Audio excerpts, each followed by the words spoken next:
Pat Fenlon, thanks very much for joining us on aircom.net. You've had a good pre-season, have you? Yeah, it's gone quite well. We've 6 or 7 weeks back now, so it's been fairly hectic. Trip to Spain as well, including that, with some good games over there. But we've been fairly pleased. Like most managers, we've picked up 1 or 2 little knocks, but hopefully we should have maybe everybody available next Friday. Probably Thomas Healy's the only one. He's got a long-term injury, so but everyone else seems to be motoring well at the moment. Where'd you go in Spain, and what was the aim? Well, I've probably gone to Spain with Shells and with Derry as a manager, and I think it's you get a little bit more time to talk to fellas and get your point across. It's a little bit warmer, obviously. Standing around in Dublin is not great this time of the year, but you can spend a little bit more time in the training ground.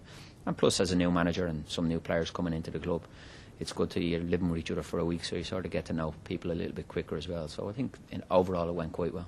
You'd know the players very well anyway, because the area and all the guys around. Has anything changed?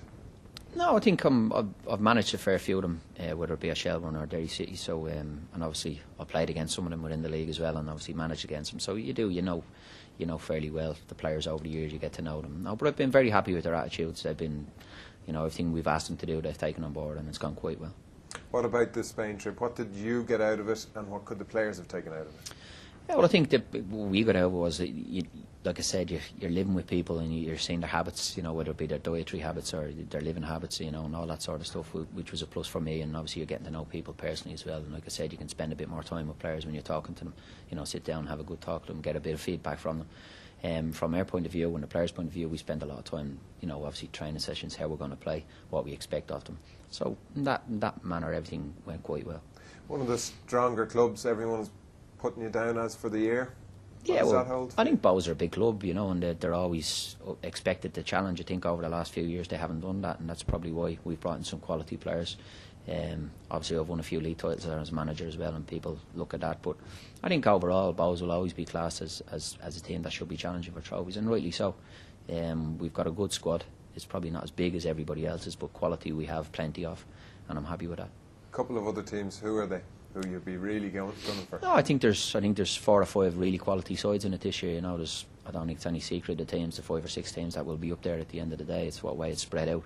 Obviously Drogheda won it last year and added to their squad and are going now 4 or 5 seasons. Paul's done a great job there, and he's got a really settled squad, and they know what he wants and how they want to play. Johnny's settled in at Pat's a fair bit, and he's taken in a lot of players. Again, Alan is a bit similar to myself at Cork, that he's new into the job and he's brought in some quality players. And I think Stephen going back to Derry obviously is a big plus for them. Great success up there when he was there the last time, and I'm sure he's looking forward to that. And there is, even you go down to Sligo, UCD, Galway, good sides. Cove as well, and Hearts have only come up, which would be difficult for them. But good managers, good young managers, enthusiastic managers, and I think that's a big plus in the league at the moment, that the managers are really organised and very ambitious and want to do things properly. Well, best of luck for Bohemians and yourself, Pat Fenlon. Thanks very much for joining us on aircom.net. Thank you very much.